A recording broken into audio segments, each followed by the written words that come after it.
Magandang araw po sa inyong lahat. Ang kwentong inyong mapapakinggan ay tungkol kay Lucio na isang dating kilalang antingero at tagapagtanggol sa kanilang baryo. Sa loob ng maraming taon ay pinanghawakan niya ang tiwala ng mga tao hanggang sa isang gabi ng pag-atake ng mga aswang ay bigla na lamang siyang nabigo na naging dahilan para magbago ang tingin ng mga tao sa kanya. At dahil doon, ay mas pinili na lamang ni Lucio na umalis at ipagkatiwala kay Julius ang kaligtasan ng kanilang lugar. Ngunit makalipas ang 10 taon, bumalik si Lucio sa kanilang baryo bilang isang palaboy na walang nakakakilala. Ngunit sa pagbabalik niya, ay nalaman niya na ang lalaking kanyang sinanay bilang hahalili sa kanya ay naging gahaman sa pera. Magagawa pa kayang bawiin ni Lucio ang tiwala ng mga tao o tuluyan na siyang lalamunin ng kanyang nakaraan na kinakatakutan niyang harapin? Ngunit bago ang lahat mga idol, huwag po nating kalimutang mag-subscribe at i-hit ang notification bell sa aking YouTube channel na The Voice Addict at Apong Isaac para sa mas marami pang makapigil hiningang kwentong aswang at katatakutan mula sa mundo ng kababalaghan. Umpisahan na po natin ang kwento. Julius, maganda ka. Mamayang gabi, sasalakay ang mga aswang. Sigurado ko na isang malaki ang pagsalakay ang mangyayari. Kaya hindi tayo dapat maging kampante. Pero, Kuya Lucio, natatakot po kasi ako eh. Sa tingin ko po kasi, ay hindi pa ako handa. Bakit ka naman nag-iisip ng ganyan? Natatakot ka bang mamatay?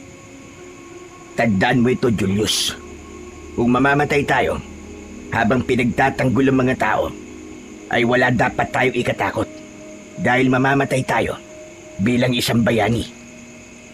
Hindi naman po sa takot ako mamatay. Dahil alam ko po na doon naman talaga tayo pupuntan lahat. Pero ang ikinakatakot ko po ay baka hindi po sapat ang aking kakayahan para protektahan ng mga tao laban sa mga aswang. Baka mabigo ko lamang sila, lalo na't sa ating dalawa sila umaasa para sa kanilang kaligtasan mamayang gabi. Bakit, Julius? Pinagdududahan mo ba mga itinuro ko sa iyo sa pakikipaglaban at paggamit ng anting-anting? Ilang taon na kitang sinasanay, Julius. At maniwala ka, kapag sinabi kong handa ka na at kaya mo nang makipaglaban sa mga aswang, ay kaya mo na. Nang sandaling yon, ay nasa labas si Lucio ng bahay niya habang abala sa paghahasa ng itak at kasama niya ang binatang kanyang inampon. Ilang taon na ang nakakaraan na ang pangalan ay Julius. Halos 2 taon na ang nakararaan nang makita ni Lucio ang lalaki na palaboy-laboy sa kanilang baryo. Wala itong tirahan at wala ring pamilya. Nang dahil sa awa sa binata, ay inampun niya ito. Nakitaan niya si Julius ng interes sa paggamit ng anting-anting. Kaya bilang isang kilalang mahusay na antingero sa kanilang baryo, ay naisip niyang turuan si Julius ng kanyang kaalaman. At dahil may panakanakang pag-atake ng mga aswang na nagaganap sa lugar na yon, ay tinuruan din niya itong makipaglaban. Si Lucio ay ang nag-iisang antingero sa kanilang baryo. Namana niya yon sa kanyang ama at lolo na nung nabubuhay pa ang mga ito ay kilala ring mahusay sa ganung bagay. Pero, Kuya Lucio, sigurado po ba kayo na aatake ang mga aswang mamayang gabi? Hindi ako maaaring magkamali, Julius. Sigurado. Mismong pinuno nilang nagsabi sa akin na kapag tataka man kung bakit nila yung ginawa, ay hindi na yun ang importante. Ang mahalaga ay maprotektahan natin ang baryo at ang lahat ng mga tao rito. Lumapit si Lucio kay Julius. Ipinatong niya ang isa niyang kamay sa balikat nito. Diretso siyang tumingin sa mga mata ng binata at nabanaag niya ang takot at pag-aalinlangan nito. Julius, hindi mo makakaila sa akin na natatakot ka dahil malaki ang ekspektasyon ng mga tao sa'yo. Pero itong tandaan mo, higit sa lahat ay sa sarili mo ikaw dapat may patunayan. Hindi sa akin at hindi sa ibang mga tao. Wala akong anak na mapagmamanahan ang aking kakayahan. Kaya nang makilala kita, ay naisip ko na ituro sa iyo ang lahat ng aking nalalaman. Nang sa ganun, ay may papalit sa akin bilang tagapagtanggol ng baryong ito kapag ako'y nawala na. Kaya Julius, magtiwala ka sa sarili mo dahil nagtiwala agad ako sa iyo noong unang beses kitang makita at nakilala. Maraming salamat po, Kuya Lucio. Pasensya na po kung nagduda po ako sa sarili ko. Sige na, maganda na tayo. Ihanda mo na ang mga anting-anting at sandata na gagamitin mo mamayang gabi sa pakikipaglaban. Nakangiting tumango si Julius at saka ito pumasok sa loob ng bahay habang si Lucio naman ay ipinagpatuloy ang pagpapatalim ng kanyang paboritong itak. Alam niya na normalang matakot lalo na't may paparating na panganib. Ngunit alam niya rin na kung magpapadaig sila sa takot ay walang mangyayaring maganda. Para sa kanya, walang lugar para sa mga kagaya niya ang takot dahil tanging siya lamang ang inaasahan ng mga tao na lalaban sa mga aswang mamayang gabi. Hindi na bago kay Lucio ang pakikipaglaban sa mga aswang. Noon ay kasakasama siya ng kanyang lolo at ama sa tuwing may tinutugis ang mga ito na aswang. Gamit ang mga agimat at anting-anting ay nakilala sila bilang mahuhusay na antingero. Ginamit nila ang kanilang kakayahan upang protektahan ng mga tao hindi lang sa kanilang baryo kundi maging sa iba pang lugar. Sa sobrang delikado ni Lucio ay tila nakalimutan na niya ang sarili. Hindi na siya nagkaroon ng oras para sa pag-ibig. Kaya kahit ang pag-aasawa ay hindi na niya nagawa. Iniisip din niya na kung magkakaroon siya ng asawa at anak ay magiging kahinaan lang niya ang mga ito. Maaari kasing gamitin ng kanyang mga kalaban ang mga mahal niya sa buhay para madali siyang magapi. Kaya naman, nang dumating si Julius sa buhay ni Lucio, nakita niya na ito ang perpektong tagapagbana ng kanyang kakayahan at kaalaman. Pagsapit ng gabi, ay naging mas puspusan ang paghahanda ni na Lucio at Julius. Dinasalan ni Lucio ang pinakamalakas niyang anting-anting upang mas maging epektibo yon. Matapos niya yung dasalan, ay ipinatong muna niya yon sa maliit na altar na nasa sala. Hindi po ba yan ang paborito niyo pong agimat? Tama ka, Julius.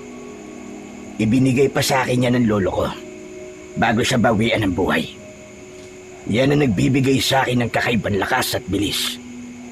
May proteksyon ding binibigay yan laban sa mga pangkaraniwang aswang. Pero lahat ng agimat ay meron ding kahinaan. Ano po ba ang kahinaan ng agimat na yan? Hindi yan maaaring mabasa. Kapag nabasa ang agimat na yan, ay mawawala niya ng bisa at kailangan ko ulit yan dasalan. Kung ganun hindi niyo pala yan magagamit kapag umuulan. Tama ka, Julius. Pero sigurado naman ako na hindi uulan ngayong gabi. Kaya maaari ko yan gamitin. Oo nga pala. Nadasalan mo na ba yung mga anting-anting mo? Opo, handang-handa na po ako kung sakaling umatake na ang mga aswang. Mabuti naman kung ganun. Mamaya ilalabas na tayo. Kakaiba na ang hangin. Mabigat na. Nararamdaman ko na anumang sandali ay magsisimula ng umatake mga aswang. Matapos yun, ay kinuha na nila ang kanika nilang itak na bagong hasa. Lumabas muna si Lucio upang mas mapakiramdaman niya ang paligid. Pumikit siya at dinama niya ang hangin. Maalinsangan yun at may naaamoy siyang hindi maganda. Amoy ng nabubulok na karne. Sa pagbukas ng kanyang mga mata ay dumaan ang kakaibang kilabot sa kanyang buong katawan. Nagmamadali siyang bumalik sa loob ng bahay. Naabutan niya si Julius na handa na at may suot ng anting-anting sa leeg nito. Kailangan na nating lumabas, Julius. Nararamdaman kong paparating na mga aswang. Agad na kinuha ni Lucio ang agimat na nasa altar at sinabit niya yon sa kanyang leeg. Matapos yon ay magkasama na silang lumabas ni Julius habang may bitbit na itak. Naglakad sila papunta sa may bukana ng gubat kung saan kadalasan na lumalabas o nagpapakita ang mga aswang. Sa tagal na ni Lucio na ginagawa ang bagay na yon, ay halos alam na niya kung paano mag-isip ang mga aswang. Matyagang naghintay sina Lucio sa bukana ng gubat. Nagtago sila sa likod ng isang makapal na halaman. Lumipas ang ilang minuto, ngunit wala pa rin silang nakitang mga aswang. Kuya, sigurado ka ba talaga na dito dadaan ng mga aswang? Siguradong sigurado ako, Julius. Dito sila palaging dumadaan kapag umaatake sila. Hindi natin dapat sila hayaan na makapunta sa mismong baryo upang wala na silang masaktan ng mga tao roon. Patuloy na naghintay ang dalawa sa pagdating ng mga aswang. Halos inabot sila ng kalahating oras doon, ngunit kahit anino ng aswang ay wala talaga silang nakita. Hanggang sa pareha silang nagulat nang makarinig sila ng sigawan ng mga tao sa hindi kalayuan. Mukhang sumasalakay na po ang mga aswang sa baryo. Hindi maaari. Alam ba nila na naghihintay tayo rito? Kaya sa iba sila dumaan para makapasok. Hindi nasagot ni Julius ang tanong sa kanya ni Lucio. Mabilis silang kumilos. Tumakbo sila papunta sa baryo at doon ay tumambad sa kanila ang isang kalunos-lunos na tagpo. Napakaraming aswang ang inaatake ang mga tao. May mga pumapasok sa mga bahay at may iba na walang awang nilalapa ang mga walang kalaban-laban. Nagsimulang makipaglaban sina Lucio at Julius sa mga aswang. Habang nakikipaglaban ay pilit na hinahanap ni Lucio ang pinuno ng mga aswang. Pero sa dami ng aswang na naroon ay nahirapan siyang gawin yon. Hanggang sa tumalon sa harap niya ang isang aswang na may mahahabang kuko at may mahaba rin na dila. Walang pagdadalawang isip na inatake ni Lucio ang aswang. Tinaga niya ito at bumaon ng itak sa balikat ng aswang. Inasahan niya na lalamunin ito ng apoy dahil sa suot niyang agimat. Pero hindi yun nangyari. Nagulat si Lucio. Bahagya siyang napatras. Pinakiramdaman niya ang kanyang agimat at doon niya napagtanto na tila nawala ang kapangyarihan nun. Sinamantala ng aswang ang pagtataka ni Lucio at mahigpit nitong hinawakan ang braso niya sabay kagat sa kanyang balikat. Napasigaw siya sa sakit at buong lakas niyang sinaksak ang leeg ng aswang. Bumagsak ito, pero bago pa man siya makabawi ay dalawang aswang pa ang sabay na umatake sa kanya na nahirapan siyang patayin. Patuloy ang sigawan ng mga tao. Labis na naaapektuhan si Lucio sa katotohanan na walang bisa ang agimat niya ng sandaling yun. Ganun pa man ay patuloy siyang nakipaglaban. Nasugatan niya ang isa sa mga aswang pero napakadali siya nitong nabuhat at naitapon sa malayo. Malakas na humampas ang ulo ni Lucio sa malaking bato. Nanlabaw ang kanyang paningin habang tumutulo ang dugo mula sa sugat niya sa kanyang ulo. Tumayo si Lucio habang papalapit ang isang babaeng aswang na nakangisi. Halika! Lumapit ka rito, Diablong Buwang! Hindi ako natatakot sa'yo! Sinugod si Lucio ng babaeng aswang. Tinaga niya ito pero mabilis yun nakaiwas. Napaatras si Lucio nang bumaon ang matutulis na kuko ng aswang sa kanyang dibdib. Sinunggaban siya nito at napahiga siya sa lupa. Akmang sasakmalin ng aswang ang leeg ni Lucio nang biglang dumating si Julius at sinaksak nito sa likod ng aswang. Sinipa ni Julius ang aswang at nang mawala yon sa ibabaw ni Lucio ay tinulungan siya ni Julius na makatayo. Walang bisa ang agimat ko, Julius! Kuya, sugatan ka na. Hindi na natin sila kaya. Masyado silang marami. Kailangan na nating umatras at baka mapatay pa nila tayo. Hindi tayo aatras. Kailangan tayo ng mga tao sa baryong ito. Pero kuya, kapag namatay tayong dalawa, mas lalong malalagay sa malaking panganib ang baryo. Tara na kuya, umalis na tayo bago mahuli ang lahat. Hindi, Julius. Tatapusin natin ang laban na to. Wala akong pakialam kahit mamatay pa ako. Ngunit hindi pinakinggan ni Julius si Lucio. Hinila siya ni Julius palayo sa mga aswang dahil sa labis na panghihina ay walang nagawa ang pagpiglas ni Lucio. Bitiwan mo ako! Makikipaglaban pa ako sa kanila! Papatayin ko mga aswang na yan! Hanggang sa isinampa na siya ni Julius sa balikat nito at itinakbo siya pabalik sa kanilang bahay. Inihiga siya ni Julius sa sahig at agad nitong isinara ang pinto. Tatayo sana si Lucio, ngunit hindi niya na nagawa dahil tuluyan ang nagdilim ang kanyang paningin. Muli siyang bumagsak sa sahig at matapos yun ay nawala na siya ng ulirat. Umaga na nang magising si Lucio. Nakahiga siya sa kanyang papag at puno ng benda ang kanyang katawan. Sinubukan niyang bumangon pero hindi niya magawa. Konting galaw lang ay may nararamdaman na siyang matinding sakit sa iba't ibang parte ng kanyang katawan. Bumalik sa alaala niya ang nangyari nung nakaraang gabi. Malinaw niyang naalala ang kawalan ng bisa ng suot niyang agimat, maging ang sigaw at pagmamakaawa ng mga tao ay paulit-ulit na bumalik sa kanyang isipan. Julius! Julius, nasan ka? Julius! Paulit-ulit na tinawag ni Lucio si Julius. Maya-maya ay humahangos itong pumasok sa kanyang silid. Mabuti naman po at nagising na kayo, Kuya Lucio. Ginamot ko na po ang mga sugat nyo. Pero wag po muna kayo masyadong gumalaw.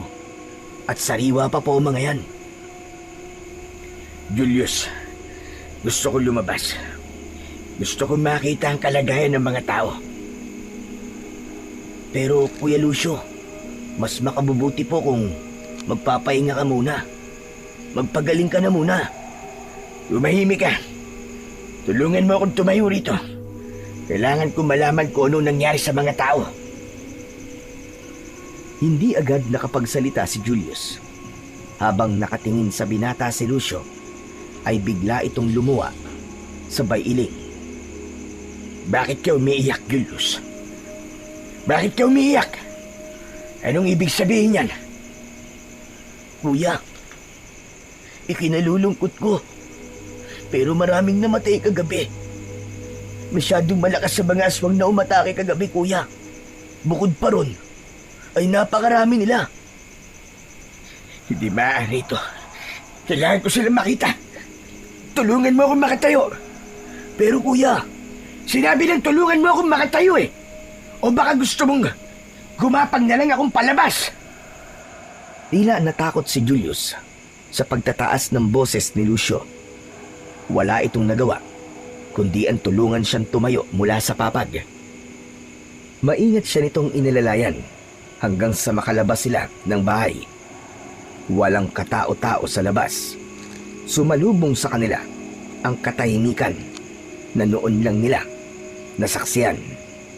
Maraming bahay ang sira at may iba na halos matumba na. Nagkalat ang dugo sa paligid. Naglakad sina Lucio at Julius papunta sa plaza.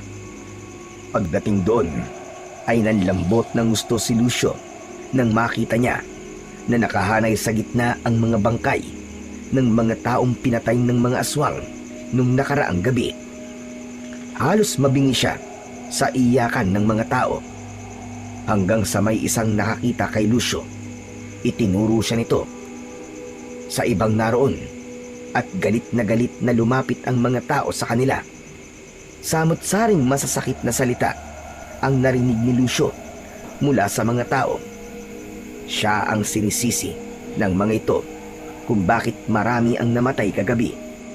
May nagsabi pa na nangako noon si Lucio sa lahat na poprotektahan niya ang mga ito sa mga aswang, pero binigo niya ang mga ito.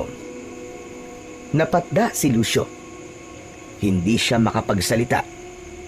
Hindi niya magawang ipagtanggol ang sarili dahil may parte ng utak niya ang nagsasabing tama ang lahat ng mga salitang ibinabato sa kanya. Nang tila magiging agresibo na ang mga tao, ay mabilis na iniharang ni Julius ang sarili upang protektahan si Lucio. Teka, tama na po! Hindi niyo po dapat sinasabihan ng ganyan si Kuya Lucio. Ginawa po namin ang lahat ng aming makakaya kagabi. Maniwala kayo. Pero anong laban po namin sa napakaraming aswang? Gayong dalawa lang naman kami. Ngunit tila bingi ang mga tao sa sinabi na yon ni Julius. Patuloy pa rin ang mga yon sa pagbato ng masasakit na salita kay Lucio hanggang sa inalalayan na ni Julius si Lucio pabalik sa kanilang bahay. Nangihinang napaupo si Lucio sa mahabang upuan na gawa sa kawayan sa kanilang sala. Napatulala siya habang paulit-ulit na umaalingaw-ngaw sa loob ng utak niya ang masasakit na salita ng mga tao sa kanya. Tumabi si Julius sa kanya at tinapik siya sa balikat. Kuya, huwag mong intindihin ang sinabi nila. Hindi totoo mga yun. Sadyang naghahanap lang sila ng masisisi sa pagkamatay ng mga mahal nila sa buhay. Ganun naman talaga ang mga yan eh. Mga hindi marurunong mag-isip. Mga walang utang na loob. Tama sila, Julius. Walang ibang dapat nasisihin dito, kundi ako. Nangako ko sa kanila, Julius. Nangako ko na kaya ko silang protektahan mula sa mga aswang. Kagaya ng ginawa noon ng aking ama at lolo. Pero binigo ko sila. Binigo ko sila lahat. Masyado ko naging kampante. Pero kuya, ginawa naman po natin ang lahat ah. Huwag niyo pong sisihin ang sarili niyo. Isipin niyo na may dahilan kung bakit nangyari ang naganap kagabi. At anong dahilan? At pwede kong isipin na nangyari yun para maraming taong maghinagpis at mawalan ng mahal nila sa buhay. Na nangyari yun para mawalan ng tiwala ang mga tao sa akin, ganun ba? Hindi nakapagsalita si Julius sa sinabing yon ni Lucio. Napayuko si Lucio at doon niya nakita ang agimat na nakasabit sa kanyang leeg. Marahas niya yung hiniklas. Naputol ang tali nun at sa kanya yon malakas na ibinato sa kung saan. Ang agimat na yan na may kasalanan ng lahat. Kung kailan ko siya higit na kailangan, ay saka naman siya nawalan ng bisa. Walang kwenta! Dahil sa naiiyak na, ay tumayo na si Lucio at nagkulong sa kanyang kwarto. Doon siya tahimik na umiyak. Ngunit ang mga luhang yon ay hindi dahil sa natalo siya ng mga aswang, kundi dahil sa mga namatay na tao. Hindi niya alam kung paanong nawalan ng bisa ang agimat, pero alam niya na kailanman ay hindi niya na kayang ibalik pa ang tiwala ng mga tao sa kanya. Mabilis na nagbago ang tingin ng mga tao kay Lucio. Mula sa dating hinahangaan na antingero ay kinasusuklaman na siya ng marami. Kung dati ay binabati siya ng mga tao sa tuwing dumaraan, ngayon ay mabilis nang isinasarado ng mga ito ang mga bintana at pinto kapag nakikita siya. Wala nang lumalapit upang humingi ng tulong o payo sa kanya. Kahit ang mga dating kaibigan niya ay umiwas na rin sa kanya. Tahimik siyang nilampasan ng mga tao sa plaza at tila naging multo siya sa lugar na yon. Araw-araw ay binabalikan ni Lucio ang gabi ng pag-atake. Hindi niya matanggap na sa oras na pinakakailangan siya ng baryo ay saka naman siya nabigo. Paulit-ulit na bumalik sa isipan niya ang sandaling nawalan ng bisa ang kanyang agimat. Inisip niyang baka may mali siyang ginawa o baka hindi na siya karapat-dapat magsuot nito. Ramdam niya ang bigat sa dibdib tuwing naiisip ang mga nasugatan at namatay. Hindi sapat ang kahit na anong paliwanag ni Julius upang mapawi ang konsensya niyang unti-unting sumisira sa kanya. Kahit na anong gawin niya, ay hindi niya mapigilang sisihin ang sarili sa nangyaring trahedya sa kanilang baryo. Isang umaga, mag-isang nakaupo si Lucio sa harapan ng kanyang bahay. Pinagmamasdan niya ang mga taong dumadaan habang umaasa siya na kahit isa man lang ay merong babati sa kanya. Ngunit sinasaktan lang niya ang sarili sa bagay na yon dahil hanggang sa sandaling yon ay ramdam pa rin ang galit ng marami sa kanya. Makalipas ang ilang sandali ay isang hindi inaasahang bisita ang dumating. Walang iba kundi ang butihing kapitan ng kanilang baryo na si Kapitan Betong. Isa itong matandang lalaki na kaibigan noon ng kanyang lolo. Tumayo si Kapitan Betong sa harapan ni Lucio at binati siya. Magandang umaga ho, Kapitan Betong. Anong sadya niyo't naparito kayo? Gusto ko lang na makipagkwentuhan sa'yo, Lucio. Alam ko na kailangan mo ng makakausap sa mga panahong ito. Kusang umupo ang kapitan sa tabi ni Lucio. Narinig niya ang pagbuntong hininga ng matandang lalaki. Alam kong mahirap ang pinagdadaanan mo ngayon, Lucio. Hindi ko pa man nararanasan, pero ramdam ko na napakasakit para sa iyo ang nangyari nung gabing sinalakay tayo ng mga aswang. Tama kayo, Kapitan. Napakasakit, pero kailangan kong tanggapin kung ano ang mararamdamang galit o puot ng mga tao sa akin. Dapat lang silang magalit sa akin. Kung kinakamuhian nila ako, ay tatanggapin ko yun. Binigo ko kayong lahat, Kapitan. Pinaasa ko kayo sa isang pangako na hindi ko naman pala kayang tuparin. Lucio, wag mong sisihin ang sarili mo. Para sa akin, ay wala kang kasalanan sa nangyari. Lalo na't nakipaglaban ka sa mga aswang. Hindi ka nagtago ng gabing yon. At naiintindihan ko rin si Julius kung bakit kanya itinakas. Mas mabuti na ginawa niya yon. Dahil kung hindi, ay baka hindi na kita nakakausap ngayon. Pero sana nga, Kapitan, ay namatay na lang ako nung gabing yon. Para hindi ko na nararanasan ang galit ng mga tao. Baka kung nasawi ako nung gabing yon, ay hindi ganito magiging tingin ng lahat sa akin. Panigurado na isang bayaning turing nila sa akin dahil namatay ako na nakikipaglaban. Lucio, may dahilan kung bakit buhay ka pa rin hanggang ngayon. At ang dahilan na yon ang kailangan mong hanapin at alamin. Hindi na nakapagsalita pa si Lucio. Marahang tinapik ni Kapitan Betong ang balikat niya at saka ito nagpaalam. Nang muling mapag-isa si Lucio, ay pinag-isipan niya ang huling sinabi ng kapitan. Ngunit kahit na anong halukay niya sa kanyang utak, ay hindi siya makahanap ng konkretong dahilan kung bakit nangyari ang lahat ng yun. Makalipas ang ilang buwan, ay wala pa ring nagbago sa malamig na pakikitungo ng mga tao kay Lucio. Pakiramdam niya ay araw-araw siyang pinaparusahan at pabigat ng pabigat ang kanyang nararamdaman. Hanggang sa tuluyan ng may pumitik sa utak ni Lucio at isang desisyon ang kanyang nabuo.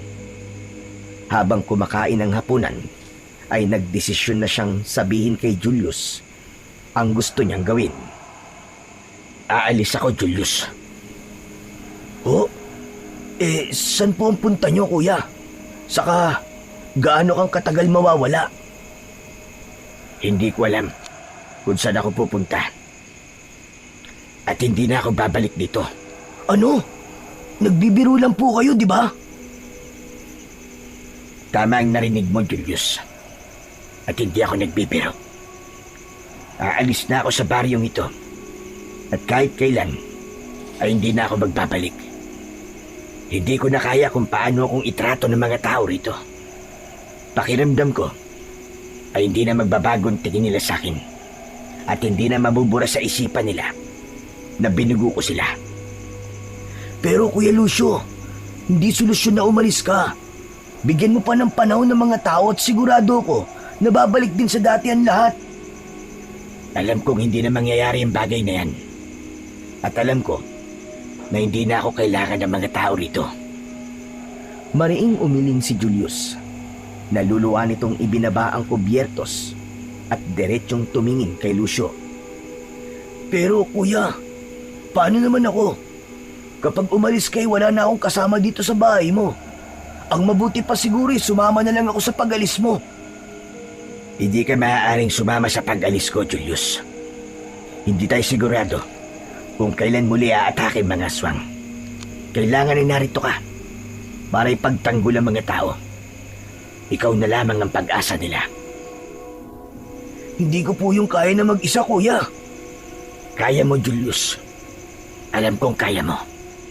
Nakikita ko sa iyo ang kakayahan ng isang mahusay na tingero. Lahat naman ay naituro ko na sa iyo. Ang kailangan mo na lamang gawin ay patuloy mong palakasin ang iyong katawan at palawigin pa ang iyong kaalaman. Huwag kang mag-alala dahil ipapamana ko na sa iyo ang lahat ng aking anting-anting at sandata. Maging ang bahay at lupa na to ay sa iyo na. Ibawi mo ako sa mga tao, Julius. Patunayan mo sa kanila na may nagawa kong maganda at yun ay ang ampunin ka at ituro ko sa iyo ang aking lahat ng mga kaalaman. Kuya Lucio, huwag ka nang umalis. Nakikiusap ako sa iyo. Pinanla ang aking desisyon at hindi na ito magbabago. Basta mangako ka sa akin na hindi mo ako bibiguin. Mangako ka na sa sandaling umatake ang mga aswang ay poprotektahan mo ang ating baryo sa abot ng iyong makakaya. Patuloy na umiyak si Julius habang si Lucio ay pinigilan ang sarili niyang emosyon. Masakit para sa kanya na iwanan na mag-isa si Julius, lalo na't itinuring niya na ito na parang tunay niyang kapatid. Ngunit naniniwala siya na ang pag-alis niya sa baryong kanyang kinalakihan ang tanging paraan upang magkaroon siya ng kapayapaan ng kaisipan. Madaling araw nang umalis si Lucio, sinigurado niyang tulog si Julius dahil nangamba siya na baka kapag pinigilan siya nito ay hindi niya ituloy ang kanyang pag-alis. Madilim pa nang naglakad si Lucio sa labas. Tahimik ang paligid at kahit isang tao ay wala siyang nakita. Mabigat ang mga hakbang niya. Hindi niya inakala na darating ang araw na pipiliin niyang lisanin ang lugar na yon dahil pakiramdam niya ay hindi na siya kailangan ng mga tao roon. Makalipas ang halos isang oras na paglalakad, ay narating na ni Lucio ang istasyon ng bus. Sumakay siya ng bus papuntang Maynila. Naisip niya na makipagsapalaran doon kahit wala siyang kilala roon na maaari niyang tuluyan. Ang tanging nasa isip niya ay ang makalayo sa kanilang baryo. Hindi nagtagal ay umalis na ang bus, ngunit sa hindi inaasahang pangyayari ay dalawang lalaking may baril ang nagdeklara ng hold up. Tinangay ng mga yon ang wallet ng lahat ng pasahero, kasama na ang kay Lucio. Hindi na niya naisip na lumaban sapagkat may baril ang mga lalaki. Nanlumo ng gusto si Lucio dahil nasa wallet niya ang lahat ng pera niya. Ang tanging naiwan sa kanya ay ang traveling bag na puro damit ang laman. Hindi na ako maaaring magpunta nito sa Maynila dahil wala na akong pera. Mas mahihirapan ako magsimula ng bagong buhay doon dahil kada galaw sa syudad ay may bayad. Kaya kahit wala pa siya sa Maynila, ay bumaba na ng bus si Lucio. May mangilang-ilang kabahayan sa tabi ng kalsada, pero mas pinili niyang tahakin ang madamong daan. Umasa siya na sa dulo nun ay may matatagpuan siyang isang baryo kung saan maaari siyang makapagsimula ng kanyang bagong buhay. Sa loob ng halos 10 taon ay nanirahan si Lucio sa isang maliit na baryo sa gilid ng bundok bilang isang palaboy. Wala siyang bahay at araw-araw siyang naglalakad upang mangalakal ng bakal at bote o kaya naman ay manghingi ng barya at pagkain sa mga taong nakakasalubong niya. Marumi ang kanyang kasuotan, mahaba na ang kanyang buhok at napakalayo na niya sa dating respetadong antingero. Walang nakakakilala sa kanya sa lugar na yon. Sa mga mata ng mga tao roon ay isa lang siyang palaboy na walang direksyon ang buhay.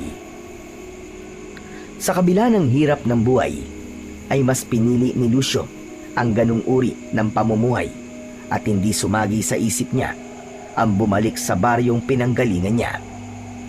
Wala ng mga taong umaasa sa kanya. Wala ng mga mata na tumitingin na parabang wala siyang nagawang tama. Para sa kanya ay mas nais pa niya ang maging palaboy kaysa bumalik sa buhay niya bilang isang antingero. Isang gabi, nakahiga si Lucio sa ilalim ng isang puno sa tabi ng kalsada. Ang sapi niya sa likod ay karton na nakuha niya sa palengke. Nakatingin siya sa bilog na buwan at hindi niya naiwasang isipin ang baryo kung saan siya tunay na nakatira. Kumusta na kaya mga tao sa baryo namin? May mga aswang pa kayang sumasalakay doon? Pero hindi bali. Sigurado ko na kayang-kaya na ni Julius ang pakikipaglaban sa mga aswang. Isa pa, hindi ko na dapat iniisip ang lugar na yun. Mas payapa na ang buhay ko rito. Pumikit na si Lucio para matulog. Ngunit nabasag ang katahimikan ng gabi nang isang sigaw ng isang babae ang kanyang narinig. Napabalikwas siya at agad na tumingin sa direksyon ng ingay. Mula sa di kalayuan ay may isang kubong may ilaw sa loob.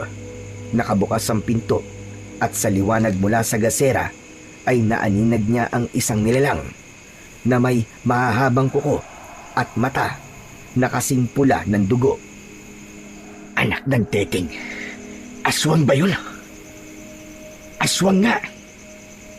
Hindi na nag-isip si Lucio at nagmamadali siyang lumapit sa kubong kinaroroonan ng aswang. Mabilis na pumasok ang aswang sa kubo at mas lalong lumakas ang sigaw ng babae. Sa tabi ng kubo ay may isang itak na nakasandal sa dingding. Agad yun na kinuha ni Lucio at huminga siya ng malalim. Nanginginig ang kamay niya, hindi sa takot, kundi dahil sa kasabikan na muling makipaglaban sa isang aswang. Agad na pumasok si Lucio sa kubo at doon ay nakita niya ang aswang na nasa harapan ng isang babaeng buntis habang nakayakap ito sa asawa nito. Hoy! Diablong buwang! Ako ang harapin mo! Lumingon ang aswang at ngumisi ito. Kumilos ito ng mabilis at isang iglap ay nasa harap na ito ni Lucio.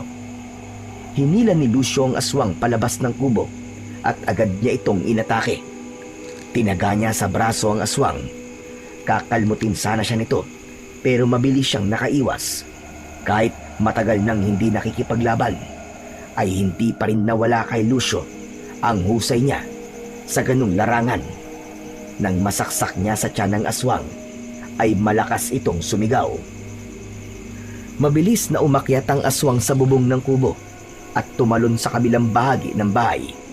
Sinundan niya ito roon pero mabilis yung tumakbo papalayo na para bang takot na takot sa kanya. Hoy! Bumalik ka rito! Hindi pa ako tapos sa'yo, hinayupak ka! Habol ni Lucio ang kanyang paghinga. Hindi siya makapaniwala na nagawa niyang itaboy ang isang aswang kahit wala siyang gamit na anting-anting. Naglakad siya pabalik sa harapan ng bahay. Natigilan siya nang makita ang mag-asawa na nakatayo sa pintuan. Ibinalik ni Lucio ang itak kung saan niya yon kinuha. Tumalikod siya at nagsimulang maglakad palayo. Sandali lang, Ginoo, huwag ka munang umalis. Maraming salamat sa pagliligtas mo sa buhay namin mag-asawa. Kung di ka dumating baka kung ano na nangyari sa amin. Walang anuman yun. Masaya ako na nakatulong ako sa inyo. Teka, hindi ba ikaw yung palaboy? Baka gusto mong pumasok muna para makakain ka. Ang totoo ay ayaw ni Lucio na may makilala sa lugar na yon. Ayaw niyang magkaroon ng kaibigan dahil inisip niya na mas magiging payapa ang buhay niya kung mag-isa lang siya. Ngunit hindi niya kayang tanggihan ang alok na pagkain ng lalaki. Umaga pa, nang huli siyang nakakain. Kumakalam na ang sikmura niya, kaya humarap siya sa mag-asawa. Ano bang ulam niyo? May ginatan lang ka at pritong galunggong pa kami. Halika. Pumasok ka. Abay, paborito ko yun. Sige, hindi ko na yan tatanggihan. Pumasok si Lucio sa bahay ng mag-asawa. Nagpakilala ang lalaki bilang si Danny at ang asawa naman itong buntis ay si Melissa. Ipinaalam na rin ni Lucio sa dalawa ang kanyang pangalan. Ipinaghain siya ni Melissa. Matapos niyang maghugas ng kamay ay agad niyang nilantakan ang pagkain na nasa lamesa. Ilulubos-lubusin ko na ho. Pwede niyo ho ba akong ipagtimpla ng kape? Sige. Melissa, magtimpla ka nga ng kape. Agad na tumalima si Melissa. Habang nagtitimpla ito ng kape, ay naupo si Danny sa upuan na nasa tapat ni Lucio. Tumingin si Danny sa kanya habang kumakain siya na nakakamay. Maya-maya ay inilapag na ni Melissa ang isang baso ng mainit na kape sa tabi ng pinggan ni Lucio. Naiilang ako kapag pinapanood ako habang kumakain. Pasensya ka na. Sige, kumain ka lang dyan. Hindi lang kasi ako makapaniwala na may taglay kang husay sa pakikipaglaban sa aswang. Yung galaw mo kanina, masyadong kalkulado at parang nagsanay kang talaga. Tanong lang, isa ka bang manunugis na nagpapanggap na palaboy? Ako? Nagpapanggap na palaboy? Nagkakamali ka. Halos 10 taon na akong palaboy sa lugar na ito. Sa tingin mo ba, kung hindi talaga ako palaboy, ay magtitiis ako ng ganong katagal? Siguro naman matagal mo na akong nakikita rito sa baryo nyo. Oo. Matagal ka na ngang narito. Ang totoo madalas na ang misis ko ang nagbibigay sa iyo ng pagkain kapag nakikita ka niya. Tinignan ni Lucio si Melissa at dahil sa sinabi ni Danny ay natandaan niya ang muka ng babae. Kaya naisip niya na dapat lang na tinulungan niya ang mag-asawa dahil mabubuting tao si Mang Dani at ang asawa nito. Nagpatuloy sa pagkain si Lucio. Nang matapos na siya, ay nagpaalam na siya sa mag-asawa.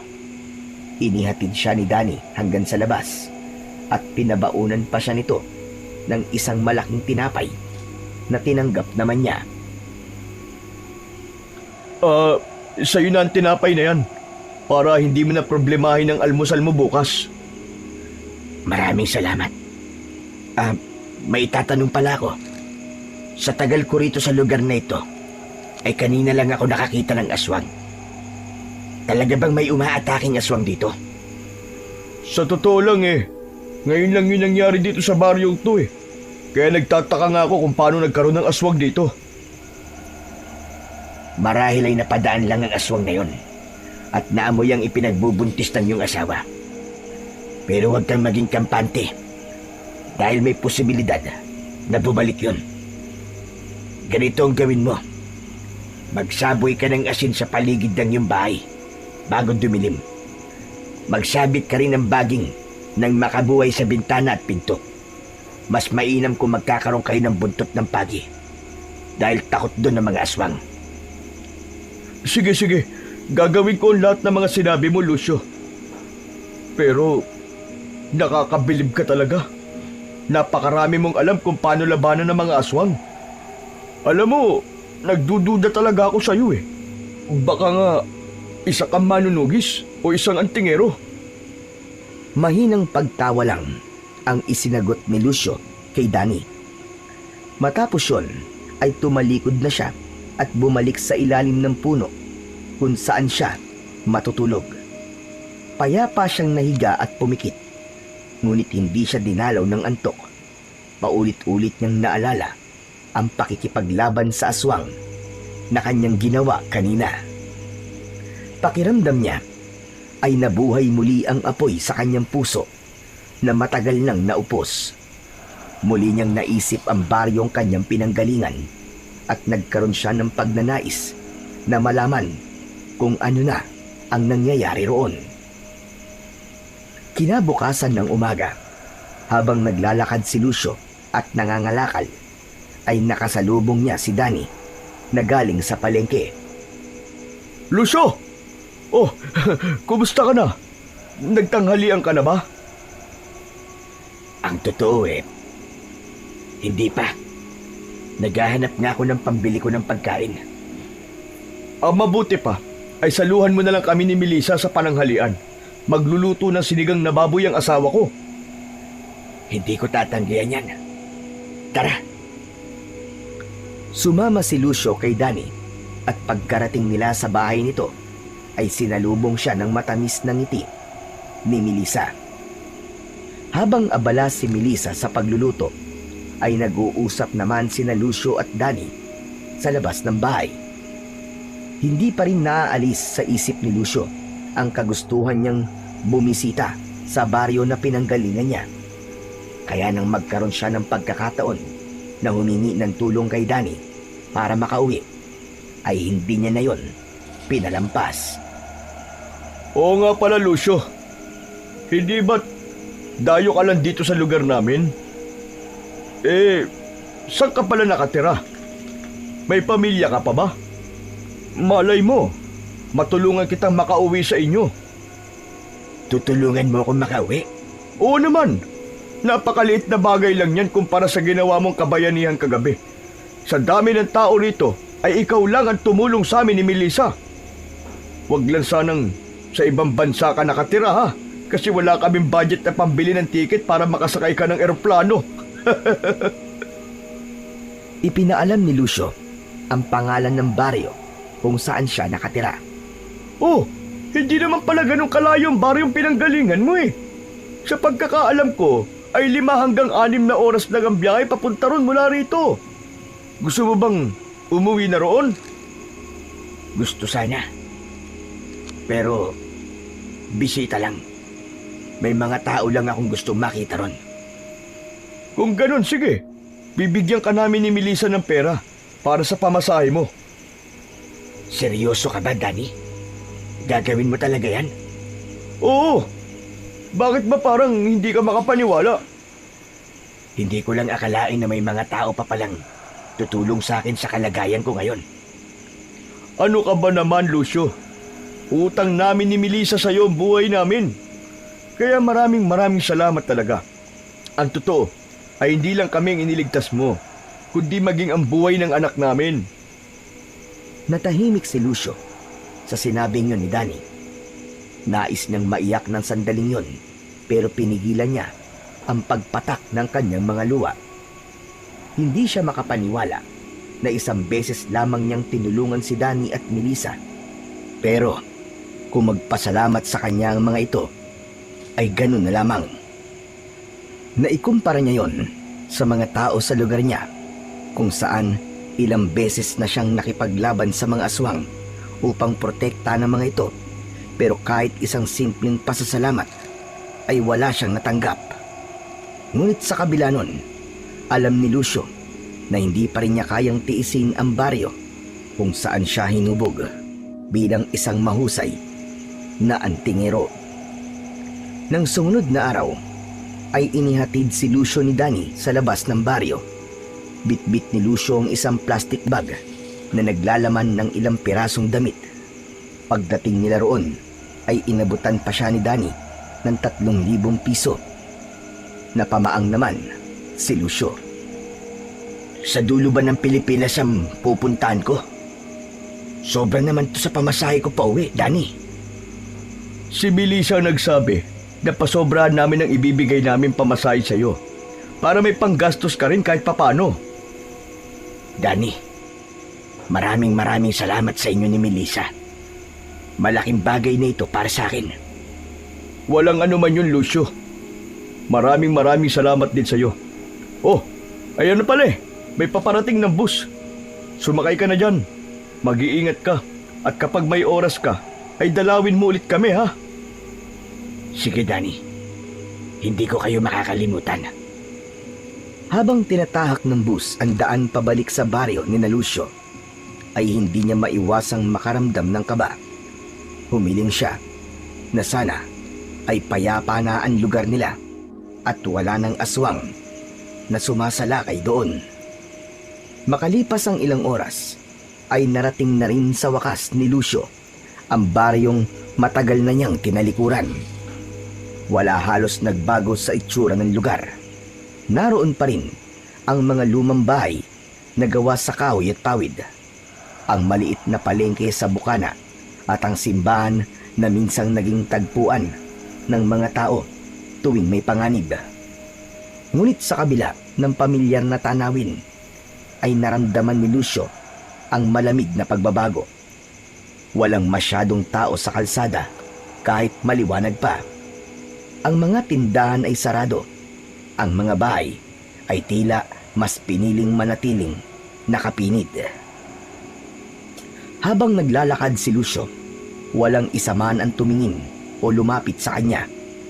Wala ring nakapansin na minsan na siyang naging tagapagtanggol ng lugar na yon. Mahaba na ang kanyang buhok at balbas, at ang kanyang mga damit ay marumi at punit-punit. Alam niya na sa paningin ng mga tao ay isa lang siyang pagala-galang palaboy na hindi karapat-dapat pansinin. Ngunit sa ilalim ng katahimikan ng baryo ay hindi mapakali si Lucio. Hindi yun ang uri ng katahimikan dahil sa kapayapaan, kundi katahimikang tila may nagtatagong panganib. Tumindig ang balahibo niya habang sinusuyod ng mata ang paligid, at sa loob niya ay alam niyang may hindi magandang nangyayari sa baryo nila. Nang dahil sa nasa paligid ang atensyon ni Lucio, ay hindi niya napansin ang isang lalaki na nasa unahan niya.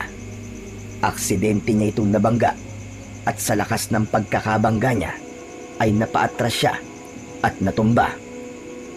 Ano ka ba? Hindi ka ba tumitingin sa dinadaanan mo? Dumikit ka pa talaga sa akin. Ang dumi-dumi mo at ang baho mo. Umangat ang mukha ni Lucio at nang makita niya ang lalaking nakatayo sa harapan niya, ay napanganga siya nang malaman na si Julius yun. May manipis na itong bigote at balbas. Mas naging matikas ang tindig nito at lumaki na rin ang katawan. Kapansin-pansin din ang mga peklat sa braso ng lalaki. Julius? Dayo ka rito, hindi ba? Paano mo ako nakilala? Ah, oo nga pala. Hindi na dapat ako magtaka kung pati mga hindi taga rito ay kilala ko. Natatawang napailing si Julius. Hindi man lang ito nag-abalang tulungan siyang makatayo. Naglakad na yon, palayo sa kanya.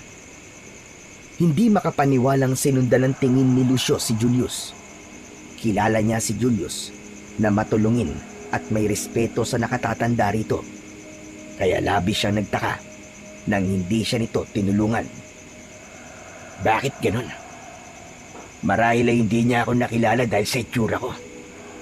Pero sigurado ko na kung alam niyang ako to, ay tutulungan niya ako.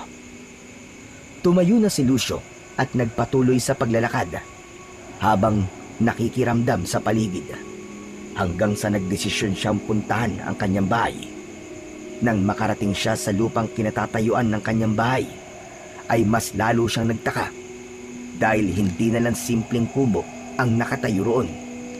Isang bahay na gawa sa semento ang naroon at may bubong na yero. Inisip pa niya na baka nagkamali siya ng pinuntahan na bahay. Ngunit nang makita niya ang 2 puno ng kainito sa unahan, ay napagtanto niya na yun talaga ang kanyang bahay. Mukhang naging maganda ang buhay ni Julius sa loob ng napakahabang taon na nawala ako ha. Sigurado ko na matutuwa siya kapag nalaman niya na nagbalik na ako. Matyagang hinintay ni Lucio si Julius. Alam niya na may pinuntahan lang ito at babalik din ito kagad. Inisip na niya ang kasiyahan na mararamdaman ni Julius kapag muli siya nitong nakita. Hindi nagtagal ay nakita na ni Lucio si Julius na papalapit. Isang malaking ngiti ang pinakawalan niya, ngunit agad yung nawala dahil sa galit na ekspresyon sa mukha ng binata. Nang makalapit si Julius kay Lucio, ay agad siya nitong sinigawan. Pambihira! Ikaw na naman palaboy ka! Anong ginagawa mo rito sa labas ng bahay ko, ha? Balak mo ba akong pagnakawan, ha? Julius, sandali, huminahon ka. Hindi ako magdanakaw. Ah, alam ko na. Mamamalimos ka, no? Para sa kaalaman mo, hindi ako nagbibigay ng limos. Hindi ko ibabahagi sa mga kagaya mo o sa kahit na sino ang pera ko. Kaya umalis ka na. Labis na nagimbal si Lucio sa naging pakikitungo ni Julius sa kanya. Alam niya na hindi siya nakikilala ni Julius, pero hindi ganun ang pagkakakilala niya sa binatang inampun niya noon at binahagian niya ng kanyang kaalaman sa pagiging antingero at pakikipaglaban sa mga aswang. Pakiramdam niya ay ibang tao na ngayon ang nasa kanyang harapan. Wala nang nagawa si Lucio kundi ang umalis at muli siyang naglakad-lakad. Hindi pa rin maalis ang pagtataka sa kanya kung ano ang nangyari at tila nagkaroon ng hindi magandang pagbabago kay Julius. Pagsapit ng gabi ay nagsimula ng maghanap si Lucio ng matutulugan. Habang tinatahak niya ang daan papunta sa gubat, ay isang mainit na hangin ang yumakap sa kanya. Napatingin siya sa bukana ng gubat at doon niya nakita ang ilang kakaibang anino na gumagalaw sa dilim. Kinabahan si Lucio, kaya agad siyang nagtago sa likod ng isang makapal na halaman na nasa gilid lamang ng daan. Mula roon ay nasaksihan niya ang paglabas ng mga aswang mula sa kagubatan. Mabilis ang paggalaw ng mga yon at nahinuha niya na papunta ang mga aswang sa mismong baryo. Halos pigilan ni Lucio ang paghinga habang pinagmamasdan niya ang pagdaan ng mga aswang. Ilang saglit pa ay narinig niya ang unang sigaw ng isang babae mula sa baryo hanggang sa naging sunod-sunod na ang sigaw ng mga tao. Sinilip ni Lucio mula sa kanyang pinagtataguan ang nangyayari. Sunod-sunod na umatake ang mga aswang sa mga bahay. May isa na hinila ang isang matandang lalaki mula sa bintana. Sumisigaw ang mga tao, nagtatakbuhan at naghahanap ng matataguan. Sigurado ko na ipagtatanggol kayo ni Julius. Alam kong lalabas siya para labanan ng mga aswang. Ngunit lumipas ang ilang minuto nang walang Julius na humarap sa mga aswang para makipaglaban. Hanggang sa nagdesisyon na si Lucio na harapin mismo ang mga aswang. Nakakita siya ng isang kawayan na may matulis na dulo sa ilalim ng isang puno at agad niyang kinuha upang gamiting sandata. Huminga siya ng malalim at sa kabila ng kawalan niya ng agimat ay sumugod siya sa mga aswang. Ang unang aswang na nakita ni Lucio ay may hawak na babae sa leeg. Tumakbo si Lucio na hawak ang kanyang kawayan at buong lakas at tapang na itinusok niya ang matulis na dulo ng kawayan sa mismong dibdib ng aswang, direkta sa puso. Napasigaw ang halimaw at nabitiwan ito ang babae. Bago pa ito makabawi, ay sinaksak niya ito sa leeg na naging sanhi ng kamatayan nito. Sunod niyang hinarap ang isa pang aswang na humahabol sa dalawang bata. Tumalon siya sa likod ng mga yon at itinarak ang kawayan sa batok ng isa. Mabilis niya yung hinugot at nang humarap sa kanya ang isa pang aswang, ay itinarak niya sa bunganga nito ang kawayan. 3 pang aswang ang humarap kay Lucio, pero gaya ng mga naunang aswang, ay matagumpay niyang napatay ang mga yon gamit lamang ang isang kawayan. Nang akmang lalapitan si Lucio ng mas maraming aswang, ay isang malakas na alulong ang biglang umalingaw-ngaw sa buong paligid. Parang alulong ng hayop, pero malalim yon at mabigat. Natigilan ang lahat ng aswang na natitira. Sa isang kisap mata ay nagtakbuhan ng mga yon pabalik sa gubat na parabang ang alulong na yon ang hudyat para umalis ang mga ito. Naiwan si Lucio sa gitna ng plaza. Nakapalibot sa kanya ang mga patay na aswang. Ang mga tao ay marahang lumabas mula sa kanilang mga bahay. Tahimik ang lahat habang nakatitig lamang kay Lucio. Pero bago pa tuluyang makalapit ang mga tao kay Lucio, ay mabilis na siyang tumakbo palayo. Bumalik siya sa pinagtaguan niya kanina. Kinabahan siya na baka kapag nilapitan siya ng mga tao, ay makilala siya ng mga yon. Ramdam niya kasi na hindi pa rin nakakalimutan ng mga yon ang kapalpakan na nagawa niya noon. Dahil sanay nang matulog sa kahit saan, ay nagawa pa ring makatulog ni Lucio sa likod ng makapal na halaman kahit wala siyang sapin sa likod. Nagising siya nang dahil sa matinding sikat ng araw na tumatama na sa kanyang muka. Bumangon siya at naglakad papunta sa panaderya upang bumili ng pagkain. Nasa bulsa niya ang perang natira na ibinigay pa sa kanya ni Danny at Melissa. Habang naglalakad ay nahulog si Lucio sa isang malalim na pag-iisip. Bakit kaya hindi nagpakita kagabi si Julius? Nangako siya sa akin na ipagpapatuloy niya ang pakikipaglaban sa mga aswang. Hindi kaya tinalikuran niya ng pagiging antingero? Hindi. Sigurado akong hindi niya yung gagawin. Sigurado ako na may malalim na dahilan si Julius kung bakit hindi siya nakipaglaban sa mga aswang kagabi. Nang makarating si Lucio sa panaderya, ay bumili siya ng 5 piraso ng pandesal. Nakakita siya ng poso at doon na lang siya uminom nang maubos niya ang mga tinapay. Habang umiinom, ay isang lalaki ang lumapit sa kanya. Labis siyang nagulat nang malaman na si Kapitan Betong yon. Kapitan Betong? Buhay ka pa rin? Aba, eka, nakapagtataka na kilala mo ko. At bakit mo naman iniisip na patay na ako, Aber? Inakala mo bang napatay ako ng mga aswang kagabi? Sa sinabing yun ni Kapitan Betong, ay napagtanto ni Lucio na maging ito ay hindi rin siya nakikilala. Ang totoo ay talagang hinahanap kita.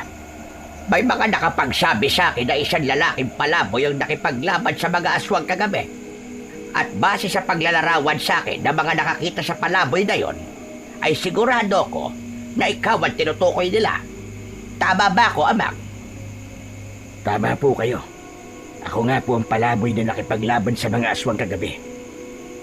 Ano nga pala ang pangalan mo? Lito. Lito ho ang pangalan ko. Naisip ni Lucio na wag sabihin sa kahit na sino sa baryong yon kung sino talaga siya. Nasa puso pa rin niya ang takot na baka kapag may nakakilala sa kanya ay iparamdam muli sa kanya ng mga yon ang ipinaramdam sa kanya bago siya umalis sa lugar na yon. Maraming salamat sa kabayanihan at katapangan na ipinakita mo kagabi, Lito. Hindi kami makapaniwala na ang isang dayong kagaya mo pa ang magkakaroon ng lakas ng loob na tulungan kami. Alam kong wala kang tinutuluyan, kaya bukas ang aking tahanan para naman may maayos kang matutulugan tuwing gabi at para hindi mo na rin problemahin ang iyong pagkain sa araw-araw. Hindi na kailangan mag-isip ni Lucio. Kailangan niya ng maayos na matutuluyan upang makapag-isip siya ng maayos. Kaya mabilis siyang umuo sa alok na yon ni Kapitan Betong. Matapos ang maikling pag-uusap, ay isinama na ni Kapitan Betong si Lucio sa simple nitong tirahan. Sinabi ng kapitan na dahil iisa lamang ang kwarto sa bahay nito, ay sa sala na lamang matutulog si Lucio. Ipinaghain din siya nito ng matinong almusal. At habang kumakain si Lucio, ay nagpatuloy ang kanilang pag-uusap. Ang totoo, ay napadpad lang po ko sa baryo nyo, Kapitan. Matagal na po bang sumasalakay ang mga aswang dito? Abay, matagal na. Hindi ko na mabilang kung ilang taon na kaming nabubuhay na natatakot sa pagsapit ng gabi. Dahil hindi namin alam kung kailan aatake ang mga damotres na aswang na yon. Wala po bang grupo ng mga tao na nakikipaglaban sa mga aswang? Para ipagtanggol po mga taong walang kakayang makipaglaban? Sa kasamaang palad ay wala. Pero may isa kaming mahusay na antingero dito. At may kakayahan din siyang makipaglaban sa mga aswang. Si Julius. Siya ang nag-iisang sinanay ng dating antingero at manunugis namin dito. Natigilan si Lucio nang marinig niya ang pangalan ni Julius. Kung ganun meron naman pala kayong antingero rito. Bakit hindi ko siya nakitang nakipaglaban sa mga aswang kagabi? Dahil hindi kami nakapagbigay ng bayad sa kanya para sa buwan na ito. Ano kanyo? Bayad? Anong bayad? Para saan? Bayad para ipagtanggol niya kami sa mga aswang. Simula kasi nang umalis ang antingero na nagturo sa kanya, ay siya na ang pumalit dito. Nung una ay hindi nagpapabayad si Julius. Pero matapos ang ilang matagumpay na pakikipaglaban niya sa mga aswang, ay doon na siya nagsimulang maningil ng pera sa mga tao.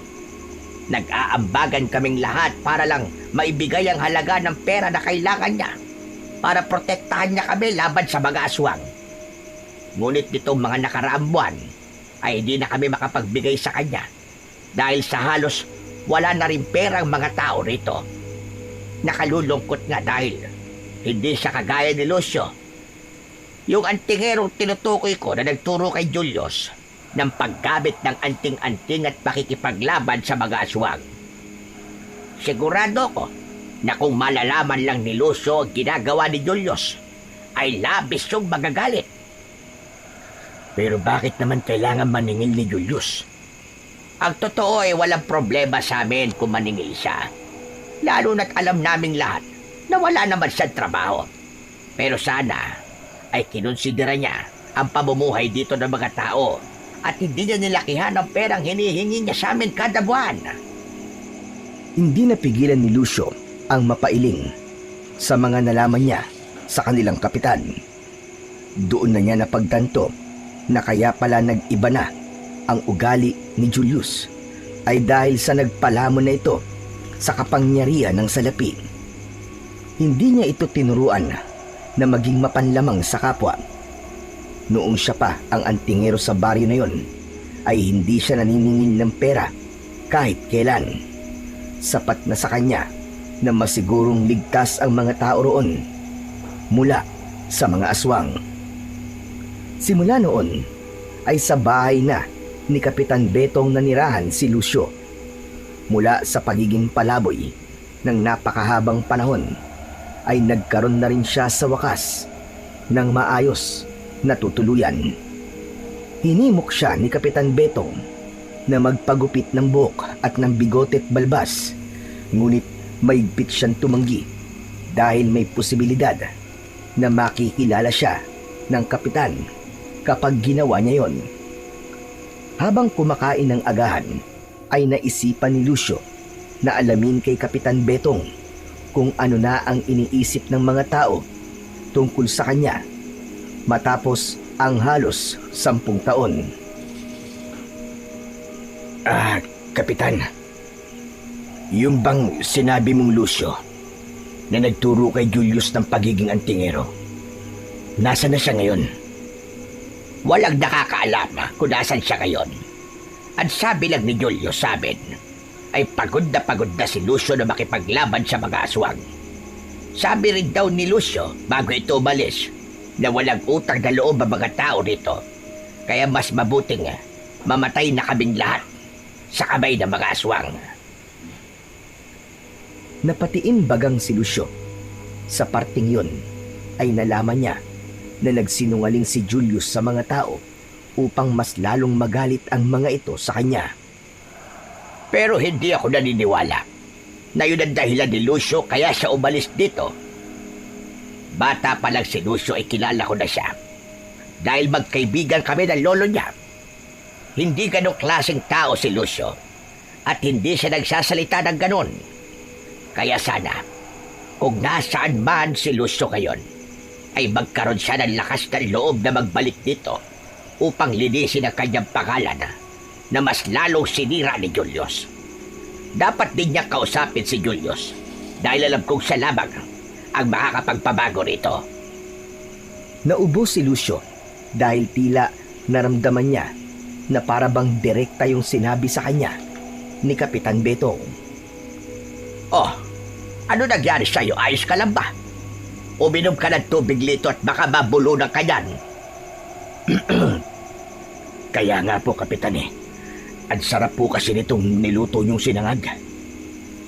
Agad na kinuha ni Lucio ang isang baso ng tubig at diretsyong inubos ang laman.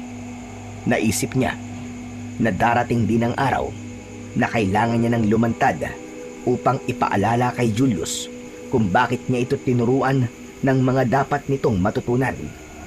Ngunit hindi pa yon ang panahon para gawin niya ang bagay na yon.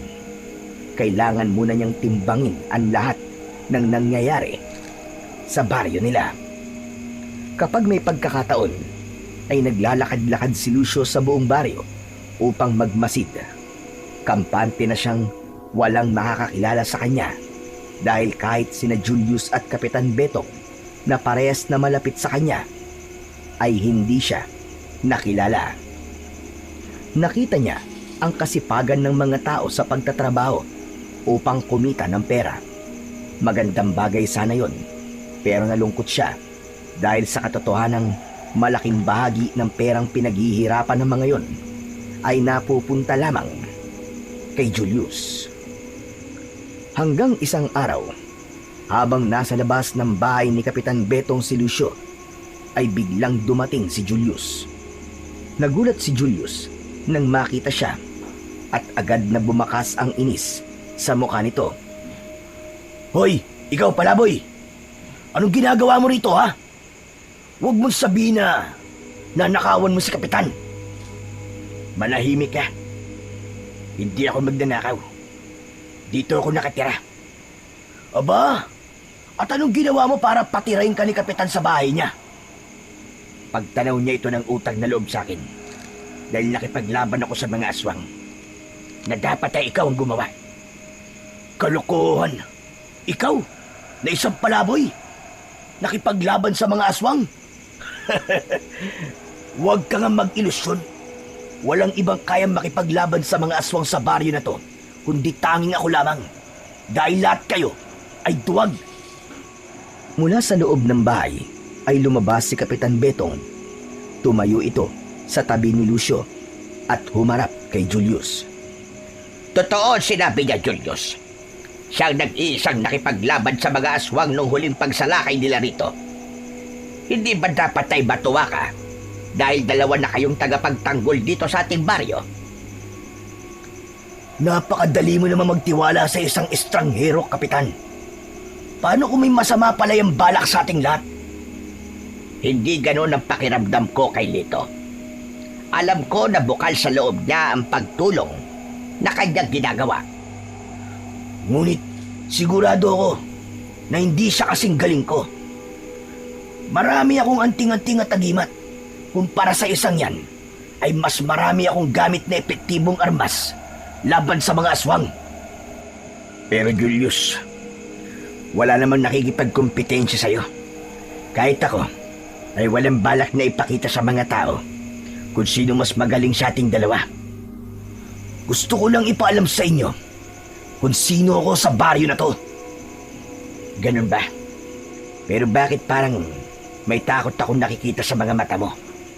Ano ka mo? Takot? At bakit ako matatakot, Taber? At kanino? Huwag mong sabihin sa'yo. Takot na magkaroon ng bagong tagapagtanggol ang baryong ito.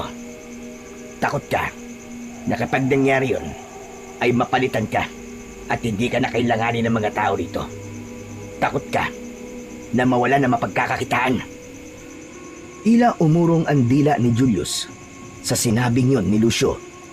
Hindi man ito ipinakita, ay naramdaman ni Lucio na tinamaan ito sa kanyang sinabi. Biglang hinawakan ni Julius ang kwelyo ng damit ni Lucio at matiim siya nitong tinignan sa kanyang mga mata. Sino ka para katakutan ko, ha? Isang beses ka palang nakipaglaban sa mga aswang kumpara sa ilang taon na ginagawa ko ang bagay na yan. Julius, tama na yan. Inalis ni Kapitan Betong ang pagkakahawak ni Julius kay Lucio. Matalim na tumingin si Julius kay Kapitan. Yung bayad nyo sa akin para sa buwan na to. Kung gusto nyo makipaglaban ako sa mga aswang, ay ibigay nyo na sa akin ng pera, Kapitan. Matapos yung sabihin ni Julius, ay walang paalam itong umalis. Hindi pa rin makapaniwala si Lucio na si Julius ang binatang nakausap niya kanina. Napakalayo na nito sa dating Julius na may mabuting puso. Nakita niya na tuluyan na itong nilamon ng kasakiman dahil sa pera. Mabuti naman, at may naglakas na ng loob para sabihin ang mga bagay na yun kay Julius. Minsan maganda na rin na may nagpapaalala sa kanya kung paano ang maging mapagkumbaba. Pero Kapitan, sa nakikita ko, walang epekto mga sinabi ko sa kanya. Oo nga pala, Lito, may tanong ko lang. Paano ka bang natutong makipaglaban sa mga aswang? Isa ka rin bang antikero o kaya isang manunugis? Hindi, Kapitan. Kahit ako ay nagulat sa ipinakita ko ng gabing yun. Marahil ay dahil sa bugso ng damdamin at kagustuhan ko na mailigtas sa mga tao. Kaya ako yung nagawa. Alam mo, may naalala tuloy akong tao sa'yo. Sinong taong yun, Kapitan? Si Lucio. Yung sinabi ko sa yung antingero na nagsanay noon kay Julius. Sana talaga ay bumalik na siya rito. Sigurado ko na magkakasundo kayong dalawa kapag nagkakilala kayo. Hindi na lang nagsalita si Lucio dahil sa pangambang baka umamin siya kay Kapitan Betong nang wala sa oras. Nagpaalam siya rito na maglalakad-lakad muna siya. Habang naglalakad ay hindi naiwasan ni Lucio ang mabahala sa ugaling meron si Julius ngayon. Para sa kanya ay hindi dapat nito ginagamit ang mga kaalaman na itinuro niya rito upang manlamang sa kapwa. Kinagabihan ay hindi magawang makatulog ni Lucio, kaya tumambay siya sa labas ng bahay ni Kapitan Betong. Tahimik ang buong baryo, pero may kakaibang bigat sa hangin siyang nararamdaman. Ang mga aso ay panay ang tahol na parabang may kinatatakutan ang mga ito. Maya-maya ay lumabas si Kapitan Betong. Tumabi ito kay Lucio at marahan siyang tinapik sa balikat. Maghahating gabi na. Bakit hindi ka pa natutulog, Lito? Hindi pa ako inaantok, Kapitan. Kanina pa akong balisa. Pakiramdam ko ay may hindi magandang mangyayari ngayong gabi. Bago pa man makapagsalita si Kapitan Betong, ay nakarinig na sila ng sigawan ng mga tao. Parehas silang nabahala dahil iisa lang ang naisip nilang dahilan noon. Ang mga aswang, sumasalakay na naman sila, Lito. Huwag kang mag-alala, Kapitan. Ako ang haharap sa kanila. Mabilis na pumasok si Kapitan Betong sa bahay nito. Nang balikan nito si Lucio, ay inabot nito ang isang matalim na itak.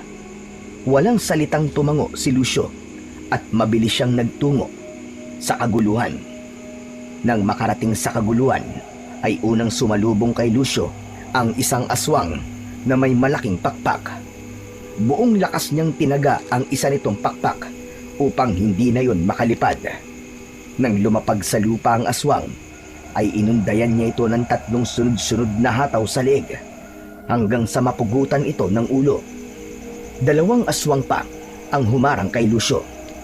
Mabilis na sumugod ang mga yon, pero matagumpay niyang naiwasan ang pag-atake ng 2. Sinaksak niya ang isa sa tagiliran. Umikot siya at tinaga naman niya ang isa sa leeg. Ngunit mula sa kung saan ay isang aswang ang sumunggab kay Lucio. Natumba siya at nagpagulong-gulong sa lupa. Sa bilis ng pangyayari ay hindi niya na nagawang pigilan ang pagkagat ng aswang sa kanyang balikat, pero hindi siya pinanghinaan ng loob. Pinukpok niya nang hawakan ng itak ang ulo ng aswang. Sinundan niya yon ng pagsaksak sa leeg nito. Nang hugutin niya ang itak, ay sumirit sa mukha niya ang dugo ng aswang. Malakas na sinipa ni Lucio ang aswang, at nang tumayo siya, ay narinig niya muli ang malakas na alulong na siyang naging dahilan ng pag-alis ng mga aswang hanggang sa tuluyang nawala na ang mga yon. Sa pagkakataon na yon, ay lumapit na si Kapitan Betong kay Lucio. Lito, may sugat ka. Kailangan ay madala ka namin sa albularyo. Hindi na kailangan, Kapitan. Ayos lang ako. Malayo to sa bituka. Biglang dumating si Julius na may nakakalokong ngiti. Matiim nitong tinignan si Lucio. Uminom ka ba ng pampatulog? At ngayon ka lang nagising kung kailan wala na mga aswang? Ang totoo ay kanina pa ako gising. Nakita ko ang pakikipaglaban mo sa mga aswang. At masasabi ko na kumpara sa akin, ay wala ka talagang binatbat. Walang silbi ang husay mo sa pakikipaglaban kung hindi mo naman ginagamit. At bakit ako makikipaglaban kung kahit piso ay wala pang naibibigay sa akin si Kapitan Betong? Magbayad muna kayo bago ko kayo ipagtanggol at protektahan. Hindi pwedeng isinusugal ko na lang ng basta na aking buhay tapos wala ako natatanggap na kapalit. Hindi ako napapakain ng mga pasasalamat nyo. Nag-init ang ulo ni Lucio sa sinabing yun ni Julius. Lalapitan niya sana ito, pero hinawakan siya ni Kapitan Betong sa braso. Umiling ang kapitan habang nakatingin sa kanya. Ganun pa man, hindi napigilan ng kapitan ang bunganga ni Lucio. Ito ang tandaan mo, Julius. Hindi habang buhay ay magaling ka. At tandaan mo rin na hindi habang buhay ay nandito ka sa mundo. Darating ang araw na mamamatay ka at walang ibang maaalala ang mga tao sa'yo kundi ang kasakiman mo sa pera. Hindi na binigyan ng pagkakataon ni Lucio na makasagot si Julius at mabilis siyang naglakad palayo rito. Habang naglalakad pauwi, ay hindi niya mapigilang tanungin ang sarili kung may nagawa ba siyang mali sa pagtuturo niya noon kay Julius at naging sakim ito sa pera. Nang makarating si Julius sa bahay ni Kapitan Betong, ay dumiretso siya sa kusina. Uminom siya ng maraming tubig upang pakalmahin ang matinding tensyon na nararamdaman niya ng sandaling yon. Nang dumating si Kapitan Betong, ay lumapit ito kay Lucio at tinapik siya sa balikat. Sa tingin ko, Lito, ay hindi na magbabago pa si Julius. Wala na siyang ibang nasa isip kundi pera. Hindi siya kikilos kung walang kapalit. Natatakot ako sa kung ano ang pwedeng mangyari sa baryong ito. Siguro ay panahon na upang bawiin ko sa kanya mga bagay na hindi pala dapat napunta sa kanya, Kapitan. Bakit, Lucio? Anong gagawin mo? Napamaang si Lucio nang tawagin siya ni Kapitan Betong sa totoo niyang pangalan. Kasunod nun ay ngumiti ang kapitan. Alam kong nagulat ka, pero alam kong ikaw yan, Lucio. Kahit ilang taon kitang hindi nakita at nagbago ang itsura mo, ay hindi mo maikakaila sa akin kung sino ka. Bata ka pa lang ay kilala na kita, Lucio. Nasaksihan ko ang iyong paglaki. Nakita ko kung paano sa isang simpleng bata ay naging isa kang mahusay na antingero, gaya ng iyong ama at lolo. Pero Kapitan Betong, kung alam niyo na pala, bakit hindi niyo agad sinabi sa akin nung una pa lang? Dahil gusto kong hayaan na ikaw mismo ang umamin sa akin. Ayokong pangunahan ka sa kung ano ang plano mo, Lucio. Naniniwala ko na may dahilan kung bakit ayaw mong may makakilala sa'yo. Wala naman pong malalim na dahilan kung bakit ayoko may makakilala sa akin. Nahihiya lang ako na malaman ng mga tao na nandito na ulit ako dahil sa binigo ko sila noon. Pero hindi pa huli ang lahat para bumawi ka, Lucio. Lalo na ngayon na mas lumala ang sitwasyon ng ating baryo dahil kay Julius. Isa pa yan si Julius.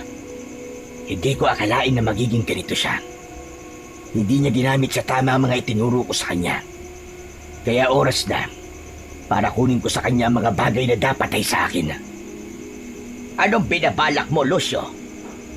Tutal, hindi naman niya nagagamit ang tama mga anting-anting ko. Ay kukunin ko na mga yon sa kanya. Babalik na ako sa pagiging antingero ko, Kapitan. Labis na natuwa si Kapitan Betong sa sinabing yun ni Lucio.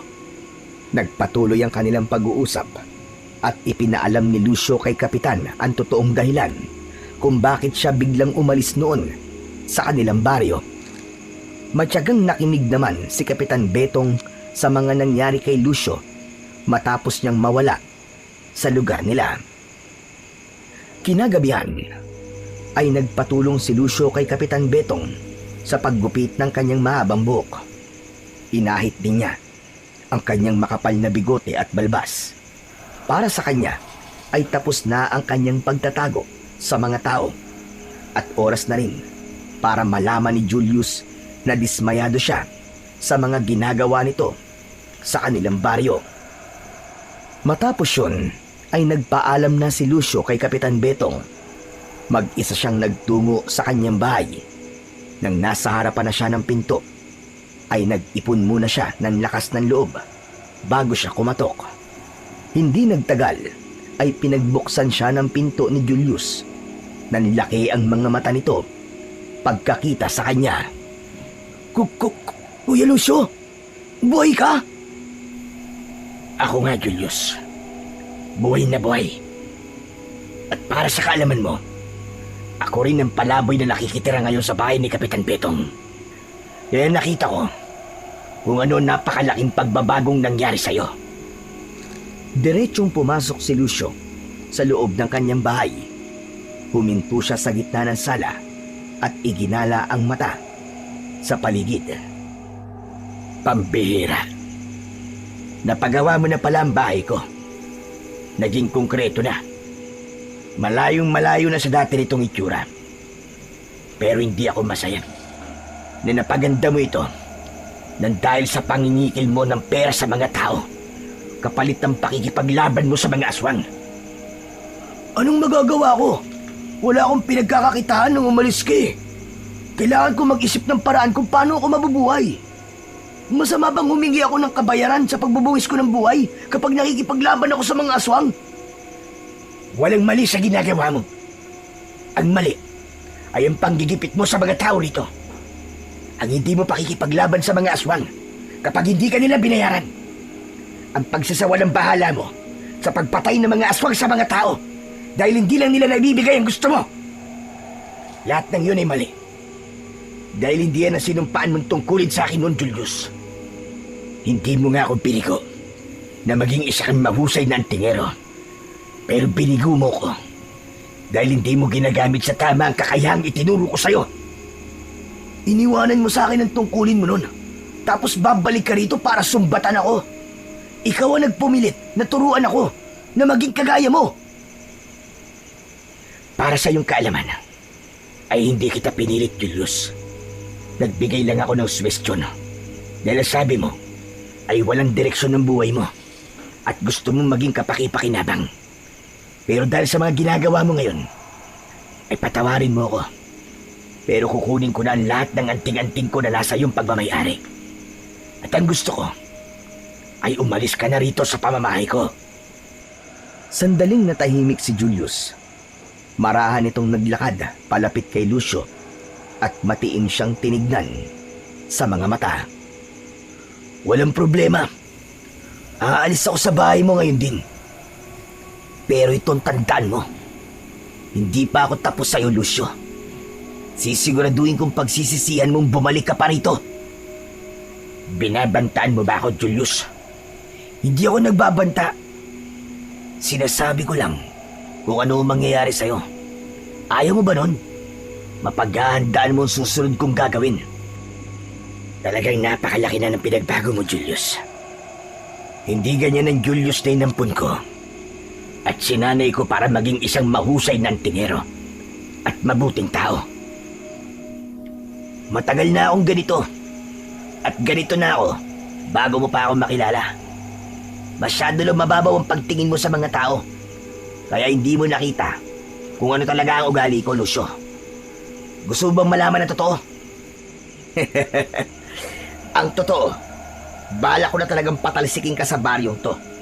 Yung agimat na isinot mo nung gabi, nung huli kang nakipaglaban sa mga aswang bago ka umalis, itinubog ko yun sa tubig. Kaya nawalan yun ng bisa. Napamaang si Lucio sa isiniwalat na yun ni Julius. Hinintay niyang bawiin ni Julius ang sinabi, pero hindi yun nangyari. Oh, bakit di ka makapagsalita, ha, Lucio? Plano ko na talagang sirain ka sa mga tao rito noon pa man. At alam mo kung bakit? Dahil ako ang anak ng pinuno ng mga aswang na pinatay mo kasama ang lolo at tatay mo, Lucio. Nandito ako para magiganti. Ang mga pagsalaki ng mga aswang dito ay nangyayari dahil sa aking utos. Sumusunod sila sa akin dahil ako na ang kanilang pinuno. Hindi ka ba makapaniwala na nagawa kitang lokohin? At itong ginagawa kong paniningil sa mga tao ay ginagawa ko upang patuloy na sirain ang pangalan mo. Upang isipin nila na ako ang produkto mo. Kung ganun, lahat ng ipinakita mo sa akin ay isang malaking pagpapanggap lamang. Tama ka. Kung alam mo lang kung gaano ako nasusuka sa tuwing nagpapakita ako ng paghanga sa'yo. Dahil ang totoo ay kinasusuklaman kita, Lucio. Para sa akin ay hindi sapat na mamatay ka agad. Ang dapat sa'yo ay habang buhay na magdusa at mabuhay sa kahihiyan. Pero bakit ko mapapatatagalin? Total, nakuha ko na ang gusto ko. Nasira ko na ang pangalan mo. At kahit wala ka rito ng 10 taon, ay kinamumuhian ka pa rin ng mga tao rito. Marahil sapat na yon.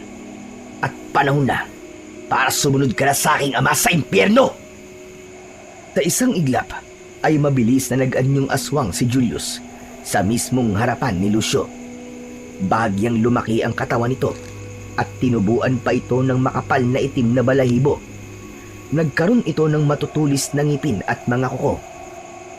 Ang mata nito ay naging pula na parang bola ng apoy. Mabilis na hinawakan ni Julius si Lucio at hinila siya nito palabas ng bahay. Malakas siya nitong ibinalibag sa lupa, ngunit agad din siyang tumayo. Wala kang laban sa akin, Lucio. Dahil sino ka ba kung wala kang armas sa tagimat? Wala akong pakialam kung mamamatay man ako ngayong gabi.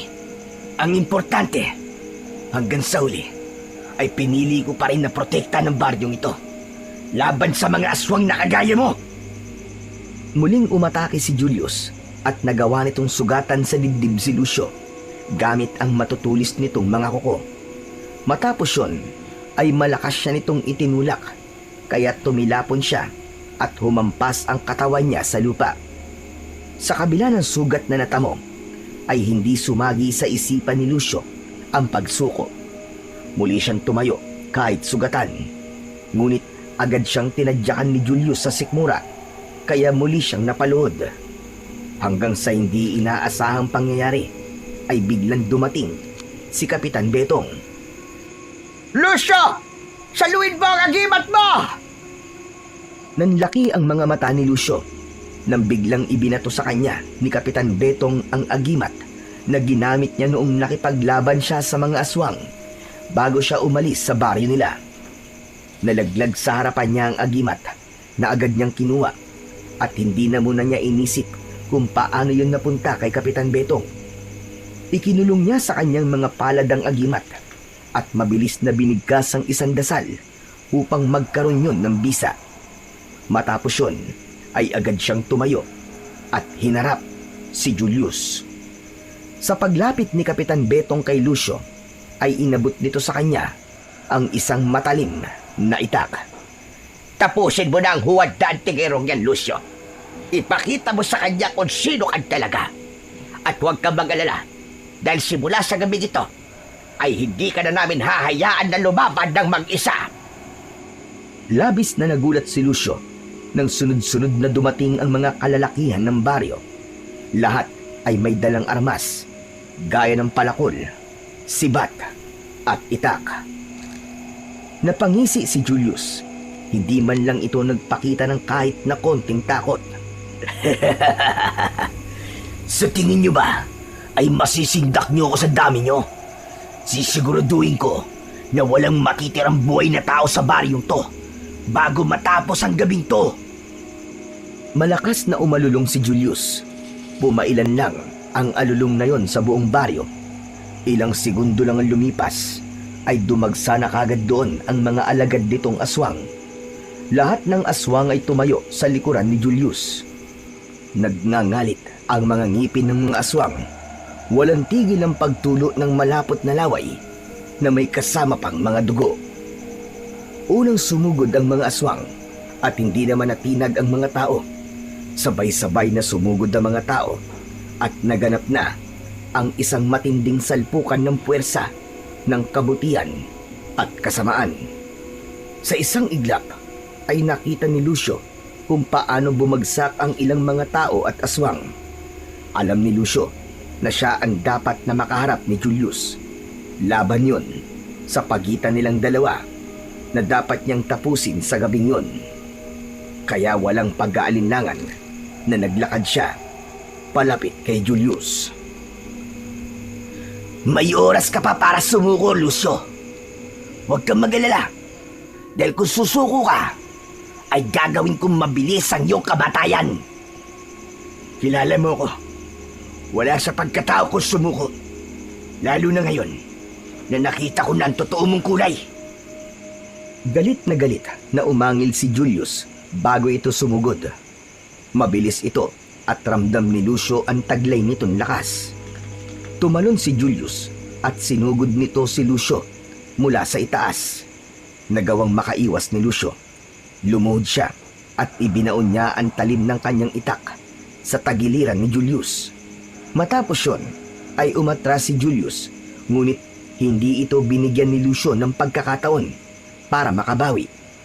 Hinabol niya si Julius at paulit-ulit niya itong tinaga at sinaksak. Pero kahit sugatan, ay umatake pa rin si Julius sa kanya. Sinunggaban nito si Lucio, pero mabilis siyang nakailag at tinaga niya ang braso nito. Napaurong si Julius at napamura. Hindi mo ako matatalo, Lucio. Matanda ka na. Wala ka ng lakas. Laos ka na. Laos na akong laos. Pero buo pa rin ang paninindigan ko. At hindi ako traidor. Nakagaya mo. Umatake si Julius ng sunod-sunod. Tinamaan si Lucio sa balikat, sa tiyan at sa binti. Napaluhod siya sa harap ni Julius. Tumawa si Julius habang nakatayo sa harap niya. Ano? Tignan mo ang sarili mo. Hindi magtatagal ay magiging isa ka na lang alaala. Matiim na tinignan ni Lucio si Julius. Hinawakan niya ng maigpit ang kanyang agimat at humiling siya roon ng karagdagang lakas. Agad niyang naramdaman ang paggapang ng kakaibang enerhiya sa kanyang buong katawan. Tumayo siya kahit nanginginig ang katawan. Ikaw ang magiging alaala na lang at matatandaan ka ng mga tao bilang isang masamang alaala. Muling naglaban sina Lucio at Julius. Nang sandaling yun, ay ramdam ni Lucio na mas malakas at mas mabilis na siya. Umikot siya at tinaga si Julius sa tagiliran. Napasigaw ang aswang. Sinundan niya yon ng magkakasunod na taga sa balikat at sa dibdib ng aswang na tuluyang nagpahina kay Julius. Malakas na itinulak ni Lucio si Julius at nang mapasandal ito sa puno ay sinaksak niya ito sa tiyan. Nang hugutin niya ang itak ay walang pagdadalawang isip na ginilitan niya sa leeg ang aswang na naging dahilan ng tuluyan nitong pagkasawi. Nasaksihan ng mga aswang ang pagkamatay ng pinuno ng mga ito. Dahil doon ay nagsimulang umatras ang mga natitirang aswang. At saan kayo pupunta, mga damuho kayo? Tatakas! Walang makakaalis sa inyo ng buhay! Tumakbo si Lucio sa pinakamalapit na aswang at itinaga ang itak sa leeg nito. Sumunod siya sa iba pa at akala mo ay isa siyang makina na ginawa upang pumatay ng mga aswang. Wala siyang tigil sa pagtaga at pagsaksak sa mga aswang na nalalapitan niya. May mga aswang na nagtangkang tumakas pero sinundan ni Lucio ang mga yon upang paslangin.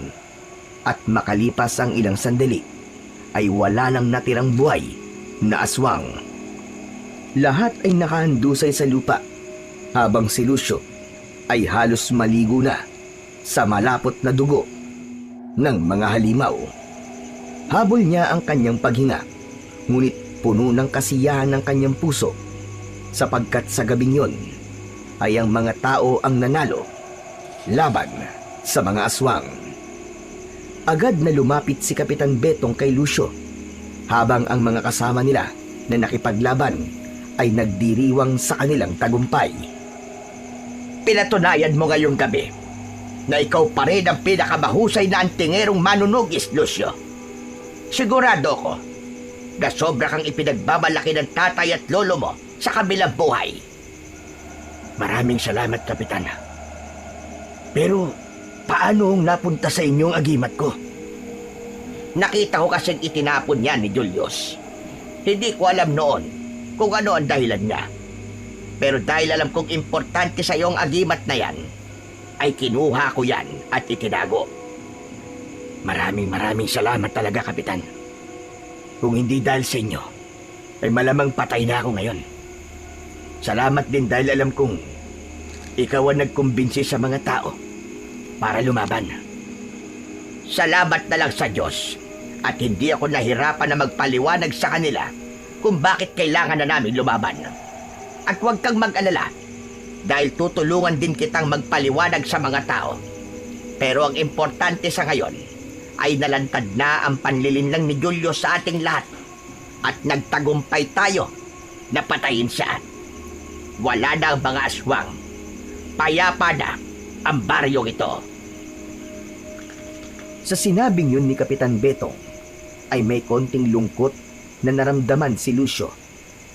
Malungkot siya sapagkat naging malapit sa kanya si Julius at naniwala siya sa pagpapanggap nito. Ganun pa man, mas lamang ang kasiyahan niya dahil sa wakas ay nakalaya na ang baryo nila mula sa takot sa mga aswang. Matapos ang lahat, ay tuluyan ng nakamtan ng baryo ni Lucio ang kapayapaan. Naging normal na ang buhay ng mga tao roon. Ngunit kung may isang bagay na labis na ikinatuwa si Lucio, ay yun ang pagbabalik ng tiwala ng lahat sa kanya. At dahil hindi siya sigurado kung hanggang kailan magiging payapa ang kanilang baryo, ay pumili siya ng ilang mga kabataan upang sanayin sa paggamit ng anting-anting at maging sa pakikipaglaban. Ginawa niya yon hindi dahil nais niyang may pumalit kagad sa kanya, kundi dahil alam niyang hindi panghabang buhay ang lakas niya. Ayaw na rin niyang danasin ng susunod na henerasyon ang parehong takot at pagkawala ng pag-asa na minsan nang bumalot sa lugar nila. Pero naniniwala siya na hanggat nagkakaisa ang mga mamamayan sa kanila at may pananalig sa Diyos, kahit kailan ay hindi mananalo ang kasamaan laban sa kabutihan.